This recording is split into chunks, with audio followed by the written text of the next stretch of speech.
Protect yourself and your family from unexpected challenges. Consider accident-only income protection. Click the link in the description to find out more. You want anything bad enough? Don't make excuses.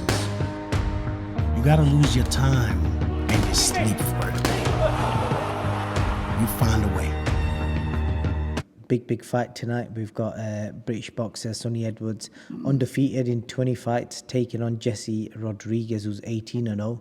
He's a WBO champion. Sonny's the IBF champion.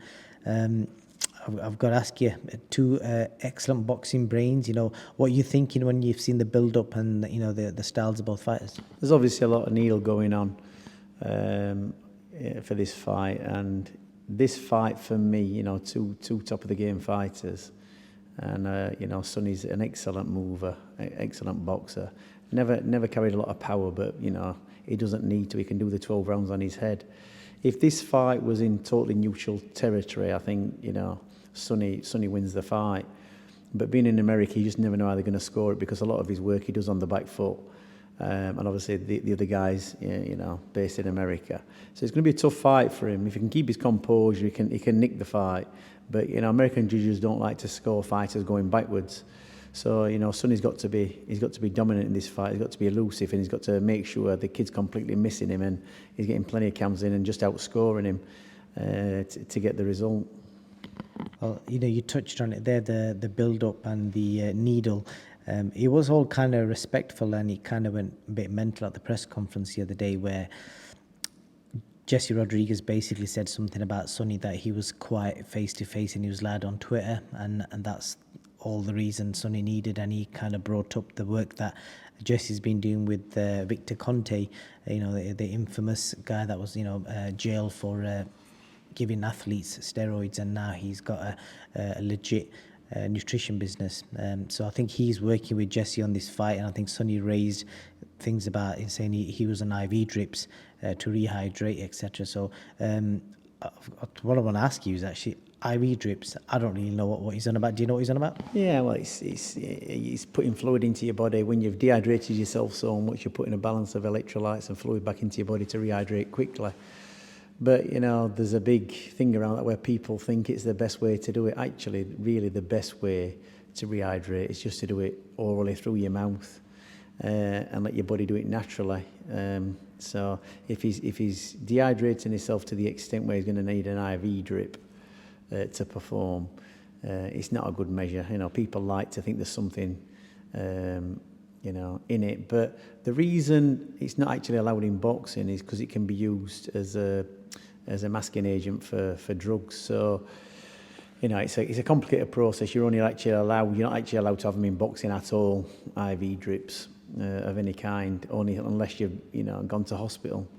So there's a lot of controversy surrounding it. But to be honest, it's not the enhancement what people think. To be honest, it's you're always better rehydrating through your stomach. Is it actually banned then? So let's just say, for you, hypothetically speaking. Yeah, it's banned. You're not allowed to do it.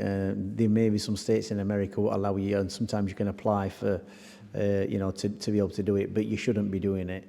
Unless it's an hospital visit. It's banned under the World Anti-Doping Association rules, and it'll certainly be banned under VADA. I don't know if this fight's been VADA tested, but it's definitely banned under VADA.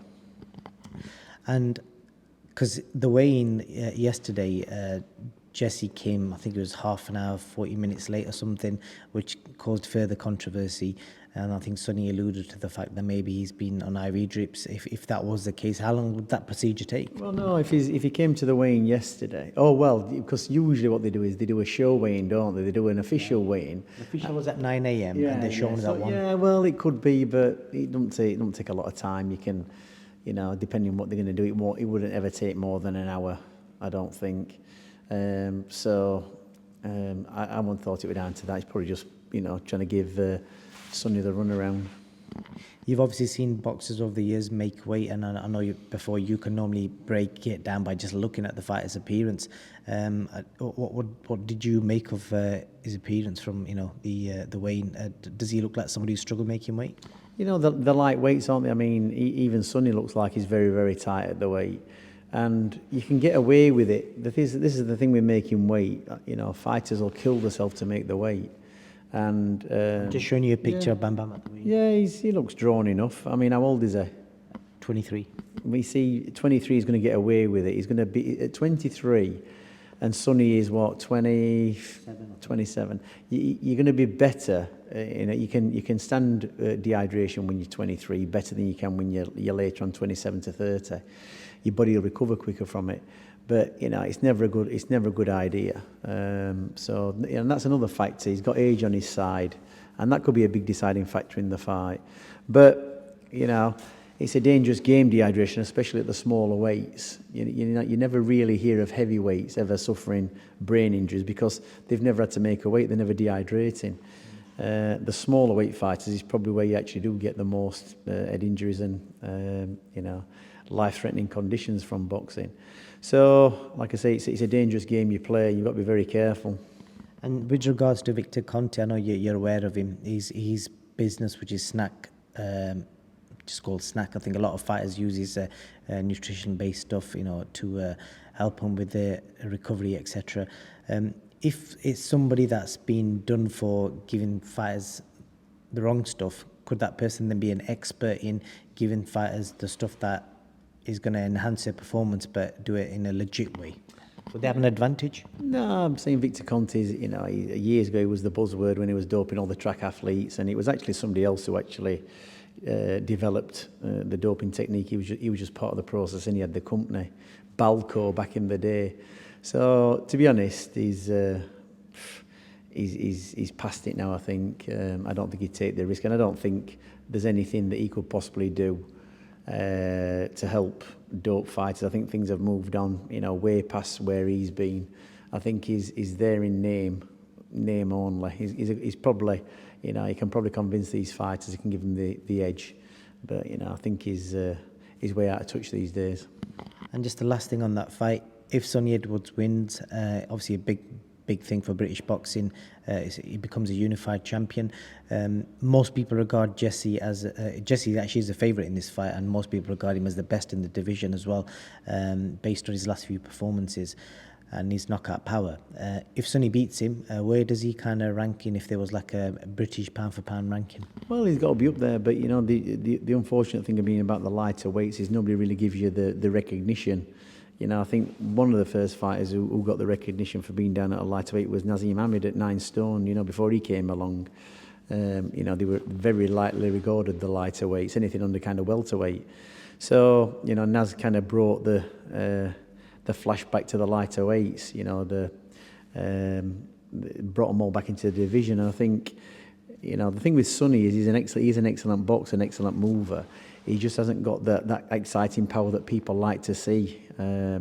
So it'll be an interesting fight, this, because he can punch his opponent, which can work in Sonny's favour, because he could just be loading up, throwing the shots, trying to catch him, and Sonny can be nicking the fight. He's going to have to be very, very careful as the fight goes on. Obviously, he's travelled as well as in America. I don't know how long he's been over there. He's probably been in a couple of weeks. So it is going to affect him, the jet lag. But, you know, every time I watch him on video, he looks hyped to the max, doesn't he? He never looks like he sits still for 2 minutes. He's a million miles an hour, so he's got that energy about him. So, you know, if he can stick to the plan and stick to his boxing, he can move around, this kid, and he can nick it on points. But he's going to have to be very, very careful. Final prediction?